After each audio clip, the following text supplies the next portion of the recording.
সাগৰৰে নীলা তুমি যেন চিলা উৰাবলে মন মোৰ বুজি কেনো পোৱা সাগৰৰে নীলা তুমি যেন চিলা উৰাবলে মন মোৰ বুজি কেনো পোৱা অভিমান সামৰি খাবতি লোৱানা চকুতে চকু থৈ মায়া খানি hello' guys good morning welcome back to my new blog আৰু আশা কৰোঁ সকলো ভালেই আছে মোৰ বাৰু ভালেই খবৰ আৰু এতিয়া বাজিছে প্ৰায় 9টামান বাজিল ৰাতিপুৱাৰ আৰু মই ৰাতিপুৱাৰ কামখিনি কৰি মেলি আজৰি হ'লোঁ আৰু এতিয়া ৰাতিপুৱাৰ যোগাৰটো মানে খাদ্য যোগাৰটো কি বনাওঁ ভাবি পেলাই ভাবিছোঁ আজি বহুত দিনৰ মূৰত আলু পৰঠা খাবলৈ মন গৈ আছে সেইকাৰণে ভাবিলোঁ মই আলু পৰঠাকে বনাওঁ আৰু আলু পৰঠাটো মানে মোৰ ষ্টাইলত মই কেনেকৈ বনাওঁ ভিডিঅ'টো শ্বেয়াৰ কৰোঁ আপোনালোকৰ লগত আৰু ঠিক আছে বলকচোন মই আলু পৰঠা বনাবলৈ মই ষ্টাৰ্ট কৰোঁ আৰু ভিডিঅ'টো কিন্তু চাই থাকিব স্কিপ নকৰাকৈ আলু পৰঠাৰ কাৰণে প্ৰথম বস্তুটোৱেই হৈছে আলু আৰু আলুটো মই মিডিয়াম চাইজৰ দুটা লৈছোঁ আমাৰ যিহেতু দুজনী মানুহে ইয়াত এতিয়া নিমখ দি দিছোঁ এইখিনি এতিয়া আলুখিনি বৰ্তমান সিজাই ল'ম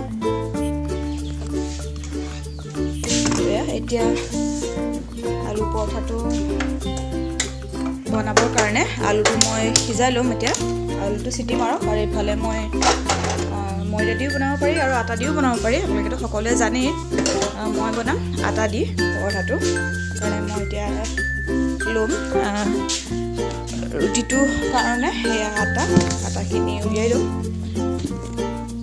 আটাৰ লাডুটো বনাই ল'ম আৰু এয়া আটাটো দুজনীৰ জোখ অনুপাতে লৈ লৈছোঁ আটাটো আৰু এনেকৈ মই আটাটো চালি লওঁ নহ'লে মানে ইয়াত ওপৰত খৰচীয়া ওলায় কেতিয়াবা মাজে মাজে সেইকাৰণে মই সদায় এনেকৈ চালিয়ে লওঁ আটাখিনি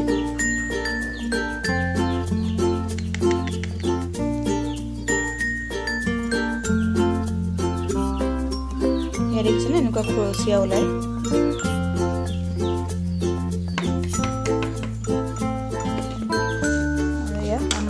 দুজনে জোখাই আটাখিনি লৈ ল'লোঁ ইয়াত দিম এতিয়া অকণমান নিমখ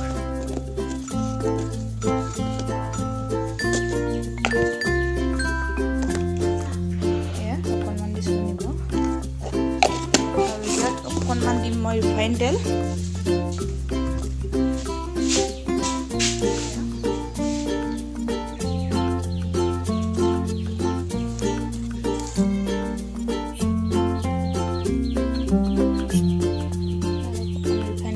মাৰিবলৈ কাৰণে আটাখিনি এতিয়া গৰম পানীৰে মাৰি চপা পানীটো লৈ লওঁ এয়া গৰম পানীখিনি লৈ ল'লোঁ গতিকে ঠিক আছে মই আটাটো মাৰি লওঁ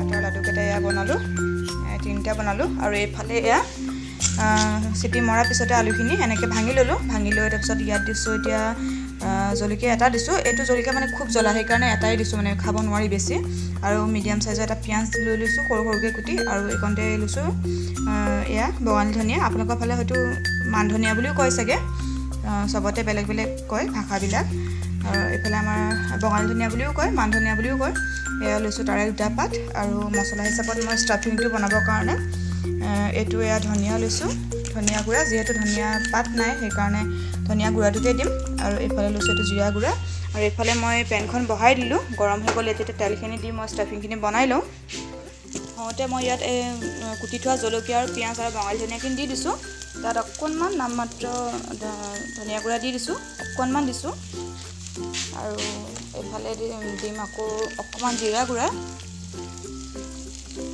তাৰপিছত দিম অকণমান হালধি গুড়া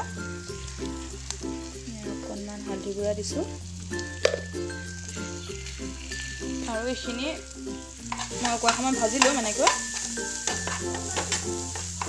আৰু এইখিনি ভাজি লোৱাৰ পিছতে ইয়াত এতিয়া দিম মই সোৱাদ অনুসৰি নিমখ তাৰপিছত অকণমান ভাজি লোৱাৰ পিছতে এইখিনি নমাব পৰা হৈ যাব এয়া সোৱাদ অনুসৰি অকণমান নিমখ দি দিছোঁ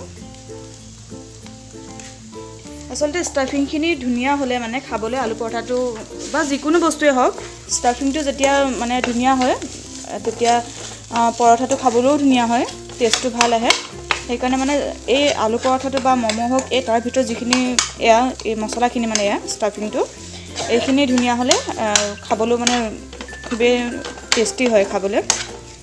মানে এইখিনি অকণমান ধুনীয়াকৈ ভাজি লওঁ। এইখিনি অকণমান ভজাৰ পিছতে হৈ যাব।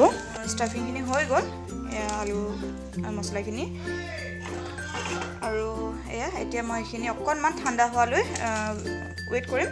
তাৰপিছত এইখিনি মই কেনেকৈ কি কৰোঁ আপোনালোকক দেখুৱাই আছোঁ। আৰু এইফালে বাচি আছে মায়ে এয়া বৰালি মাছ। এয়া বৰালি মাছ। এইটো কি এইটো কি মাছ? এইটো পুঠি। আৰু এয়া এতিয়া বৰালি মাছ বাচি আছে। আৰু এয়া মই এইটো ৰুটিটো বেলি লওঁ।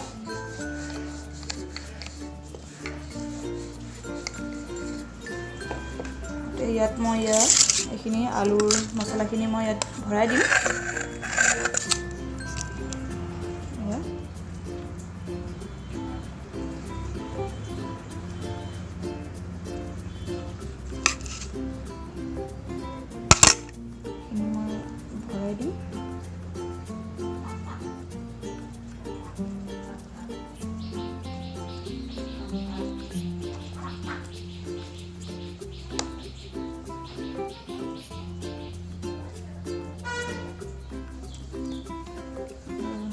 এতিয়া অকণমান আকৌ আটা লগাই লৈ একদম লাহে লাহে বেলিব লাগে, যাতে বাহিৰলৈ যাতে ষ্টাফিংটো ওলাই নাহে, ষ্টাফিংখিনি ওলাই যাতে নাহে, একদম লাহে লাহে বেলিব লাগে। নহ'লে বেছি মানে জোৰে বেলিলে বাহিৰলৈ ওলাই ফাটি পেলাই বাহিৰলৈ ওলাই অহাৰ চান্স থাকে। একদম লাহে লাহে শ্লাইডকৈ বেলিব লাগে। আৰু এয়া দেখিছে মোৰ পৰঠাকেইখন বেলা হৈ গ'ল এয়া। আৰু অকণমান এয়া দেখিছেনে ক'ৰবাত ক'ৰবাত মানে এৰি গৈছে। অকণমান ঢিলা হৈ থকাৰ কাৰণে হয়তো আলুটো এনেকৈ এৰি গৈছে। অকণমান ক'ৰবাত এৰি গৈছে এয়া। এতিয়া এইখিনি মই শিকি ল'ম এয়া। এতিয়া এইটো পৰঠাটো ৰিফাইন দিয়ে বনাইছোঁ, মিঠাতেল দি বনোৱা নাই। দুইটা চাইডে তেল লগাই পেলাই এনেকৈ সেকি আছোঁ পৰঠাখিনি।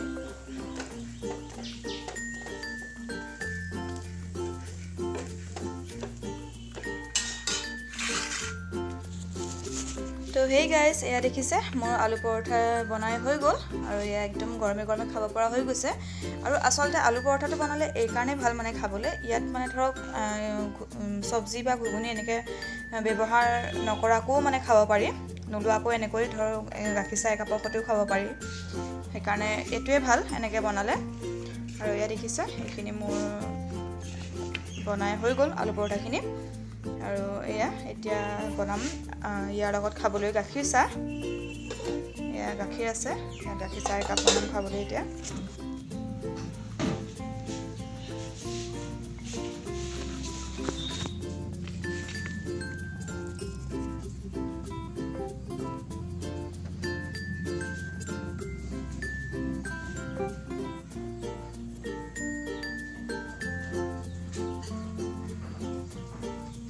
চাহ উতলিছে।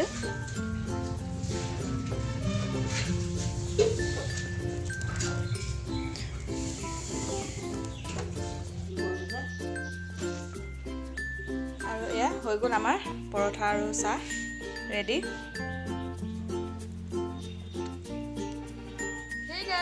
আৰু মোৰ এতিয়া আলু পৰঠা বনাই হৈ গ'ল। আৰু আজি মই একদম মোৰ ষ্টাইলেৰে একদম চিম্পুলকৈ বনাইছোঁ আলু পৰঠাটো। এয়া দেখিছে কম সময়ৰ ভিতৰতে এনেকৈ বনাই আপোনালোকে খাব পাৰে। আৰু এয়া মোৰ আলু পৰঠা বনাই হৈ গ'ল। আৰু এতিয়া আমি খামগৈ। আৰু গতিকে ঠিক আছে, আজি ভিডিঅ'টো এইকণতে সামৰিছোঁ। আৰু যদি ভিডিঅ'টো চাই যদি ভাল পায় তেন্তে লাইক কমেণ্ট শ্বেয়াৰ কৰি দিব। আৰু যিসকল লোকে মোৰ চেনেলটোত পোনপ্ৰথমবাৰৰ বাবে আহিছে সেইসকল লোকক মোৰ চেনেলটো ছাবস্ক্ৰাইব কৰি মোৰ ইউটিউবৰ ফেমিলি মেম্বাৰ হৈ পৰিবলৈ অনুৰোধ জনালোঁ। আৰু বেল আইকনটো অল কৰি দিব, যাতে মোৰ আহিবলগীয়া ভিডিঅ'ৰ সম্পূৰ্ণ ন'টিফিকেশ্যন আপোনালোকে আগেই পায়। গতিকে ঠিক আছে, আজিলৈ আহিছোঁ। আকৌ লগ পাম এটা নতুন ভিডিঅ' কৰি। তেতিয়ালৈ বাই বাই।